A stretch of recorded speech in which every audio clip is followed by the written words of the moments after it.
কোচবিহার জেলা ব্যবসায়ী সমিতির পক্ষ থেকে সাংবাদিক বৈঠক করা হলো রবিবার। পুরসভার বিরুদ্ধে ক্ষোভ দেখিয়ে সাংবাদিক বৈঠক করলেন কোচবিহার জেলা ব্যবসায়ী সমিতির সদস্যরা। অভিযোগ, বারংবার পুরসভাকে জানিয়েও কোনো রকম সমস্যার সমাধান হয়নি। বাজারের বেহাল অবস্থা সহ স্টল হস্তান্তরের ক্ষেত্রে টাকার পরিমাণও বেড়েছে যথেচ্ছভাবে। মাছ বাজারের বেহাল অবস্থা সহ সম্পূর্ণ বাজারের ভগ্নদশা। পাশাপাশি ট্রেড লাইসেন্সের ক্ষেত্রে 200 টাকা বেড়ে দাঁড়িয়েছে 1200 টাকা। ব্যবসায়ী সমিতির পক্ষ থেকে পুরসভাকে 7 দিনের সময়সীমা বেঁধে দেওয়া হবে বলেও জানানো হয়। এরপর সবকিছু সুরাহা না হলে বৃহত্তর আন্দোলনে নামবেন ব্যবসায়ী সমিতি বলেও হুঁশিয়ারি দেওয়া হয়েছে।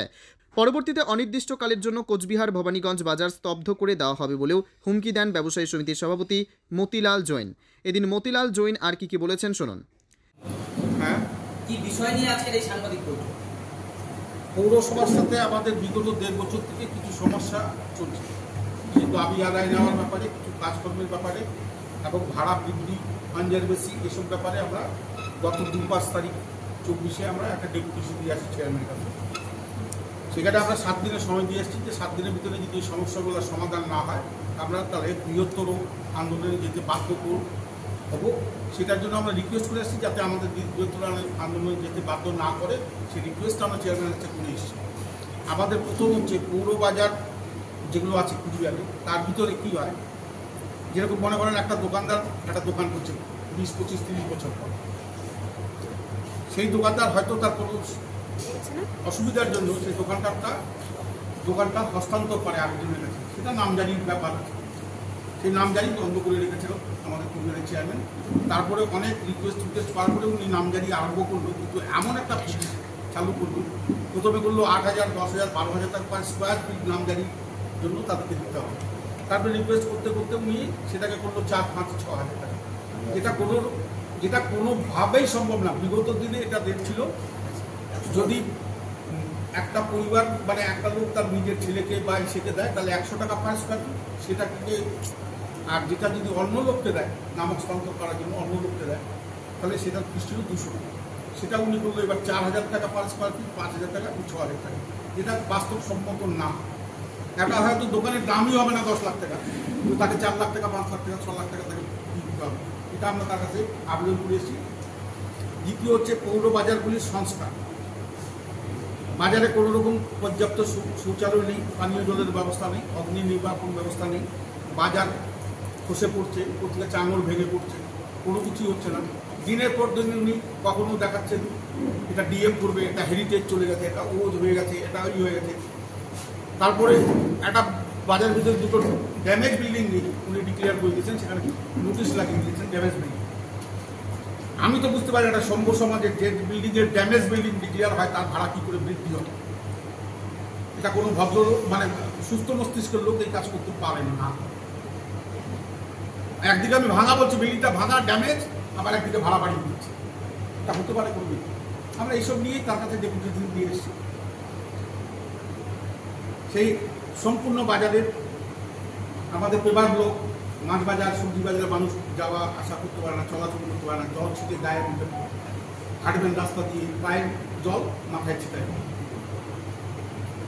ট্রেড লাইসেন্সের ফি কত ট্রেড লাইসেন্স ফি যার 200 টাকা ছিল সেটা 1200 টাকা হয়ে গেছে।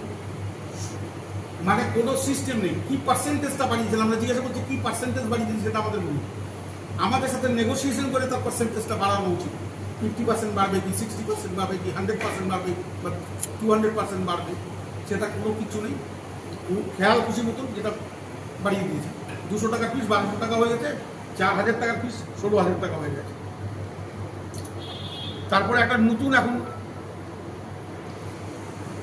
ট্রেড লাইসেন্সেরও ফি বেড়েছে। জল কর, যেটা আমাদের মনে হয় পশ্চিমবাংলায় কোথাও নেই জল কর। ছোট ছোট দোকান, চায়ের দোকান, রেস্টুরেন্টগুলো করছে, সেখানে জল কর উনি চাপিয়ে দিয়েছে।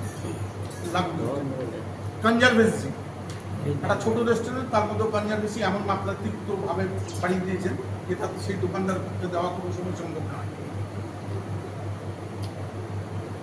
এবং আমাদের সাথে ভাড়া নেগোসিয়েশন ওনার হয়েছিল, আমরা ভাড়া মেনেও নিয়েছি। আমাদের আপত্তি হচ্ছে নিচের ভাড়া যদি 1.5 টাকা হয় তাহলে উপরের ভাড়া কোনোদিন 2 টাকা 2.5 টাকা হতে পারে। গ্রাউন্ড ফ্লোরের ভাড়া 1.5 টাকা, উপরের ভাড়া 2 টাকা, এটা হতে পারে কোনোদিন? ওনাকে বললে উনি বলেন না, যেটা করে দিচ্ছি এটাই হবে। কোনো সুস্থ মস্তিষ্কের লোক এটা মানতে পারে নিচের ভাড়া 1 টাকা উপরের ভাড়া 2 টাকা হয় বলতে বললাম ভাড়া আমাদের সাথে নেগোসিয়েশনে যে আমরা মেনেও নিয়েছি, শুধু আমাদের একটাই আপত্তি আছে নিচের ভাড়ার উপরে ভাড়া যেটা অসামঞ্জস্য আছে সেই ভাড়াটাকে উনি ঠিক করুন। তাছাড়া আমাদের সাথে কোনো রকম কোনো আলাপ হয়নি। উনি যখন 6,000 8,000 10,000 12,000 8, 10, 12 যখন করেছিল তখন ওনাকে আমরা রিকোয়েস্ট করেছিলাম যে তুমি এই মিউটেশন ফিটা আপনি কমিয়ে দিন, রিকোয়েস্ট করা হচ্ছিল ওনাকে। কোনো রকম আলাপ আলোচনা হয়নি কত করবেন না করবেন। তারপরে হঠাৎ একদিন উনি বলে ফেলালো আমি 4, 5, 6 করেছি, জাস্ট অর্ধেক করে দিয়েছি। এটা কাগজে, আমাদের সাথে কোনো আলোচনা হয়নি। আপনি বলছেন 7 দিনের সময় দেওয়া হচ্ছে পুরসভাকে, 2 দিন অলরেডি চলে গেছে, আর 5 দিন যাওয়ার পর আপনাদের কি ব্যবস্থা, কি পরিকল্পনা রয়েছে আপনাদের? সেটা আমরা আমাদের এক্সিকিউটিভকে চিন্তা করবো। আমরা বলে দিয়ে আসছি সেখানে সেদিনকার আমরা হয়তো বাজার স্তব্ধ করে দিই বড় গ্রীষ্মকালের জন্য। দাদা, এর আগেও দেখা গেছে যে পুরসভার বিরুদ্ধে আপনারা অসহযোগিতার অভিযোগ তুলে এর আগেও দেখা গেছে পুরসভার বিরুদ্ধে ক্ষোভ দেখিয়েছেন, এরপরেও আবার পরবর্তীতে আবার দেখাচ্ছেন। মানে এই 7 দিন পরে পুরসভার সাথে এই ভালো রিলেশন আনার কি একটা এই সমস্যাগুলো মিটিয়ে দিলে কাজ করলেই হবে। আমরা তো চাই না সমস্যা আমাদের সাথে থাক, আমরা তো একে অপরের পরিপূরক। ওনাকে ছাড়া আমাদের চলবে না, আমাদের ছাড়া ওনার চলবে না। আমরা তো চাই সমস্যাগুলো মিটিয়ে দিক, অল্প অল্প করে কাজ করুন। হয়তো আমরা সব কাজে একদিনে করতে পারবো এটাও আমরা বলছি না। গত 2 বছর আগে উনি বলেছিলেন পূজার আগে, দুর্গা পূজার পরেই আমরা পেপার ব্লক চেঞ্জ করে দেবো বাজারে। আজকে 2 বছর পার হয়ে গেছে, পেপার ব্লক একটা সিঙ্গেল একটা ইটও পড়েনি, মানে একটা পেপার ব্লকও পড়েনি। বললাম আপনি বললেন যে 7 দিনের সময় দেওয়ার, 2 দিন চলে গিয়েছে, 5 দিন বাকি রয়েছে। সেই ক্ষেত্রে এই 7 দিন হয়ে যাওয়ার পর প্রাথমিকভাবে কি আপনারা কোনো সিদ্ধান্ত নিয়েছেন কি করবেন, কি কোনো? আমরা বাজার স্তব্ধ করে দিতে বাধ্য হব। সেটা কতদিনের বা কি? আমরা তো বলে দিয়ে এসেছি অনির্দিষ্টকালের জন্য।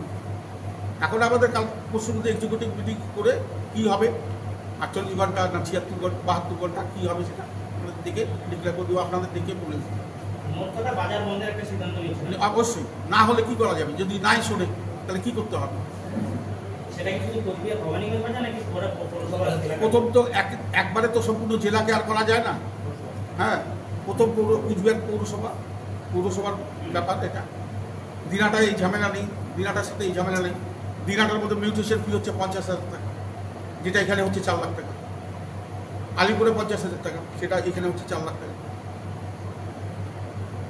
তা দিনাটাতে সমস্যা নেই, আমরা দিনাটাকে এর ভিতরে জড়িত করবো কেন?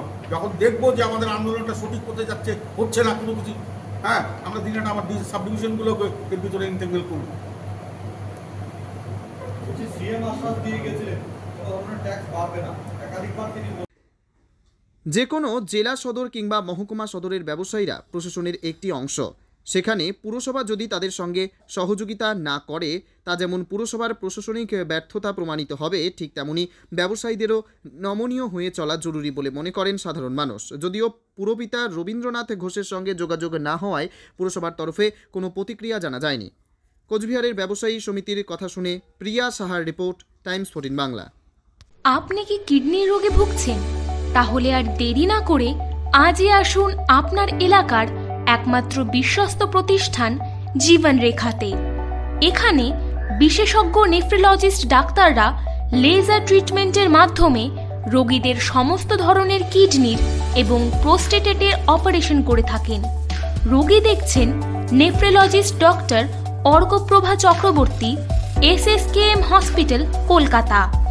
Doctor Sunil Kumar, Apollo hospital, Kolkata. Doctor Pinaki Mukherjee, NRS hospital, Kolkata.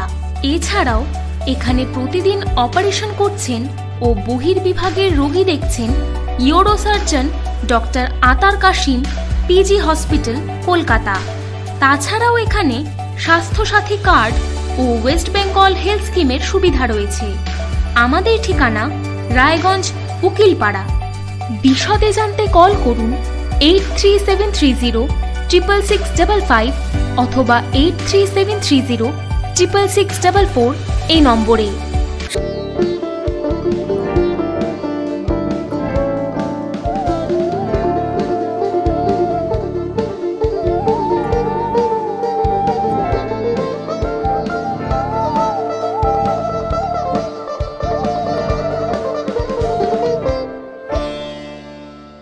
আপনি কি চাকরি পরীক্ষার্থী? চাকরি পরীক্ষার বই খুঁজছেন? তাহলে আজই চলে আসুন সৌর বুক অ্যান্ড ম্যাগাজিন সেন্টারে। এখানে BSc, WBCS, bank, rail, ICDS, nursing, ANM এবং জিএনএম সহ কেন্দ্রীয় ও রাজ্য সরকারের সকল চাকরির পরীক্ষার বই ও ম্যাগাজিন পাওয়া যায়। আমাদের ঠিকানা খড়িমোড়, মোহনবাটি, রায়গঞ্জ। বিস্তারিত জানতে যোগাযোগ করুন 9002904090 অথবা 9434347016।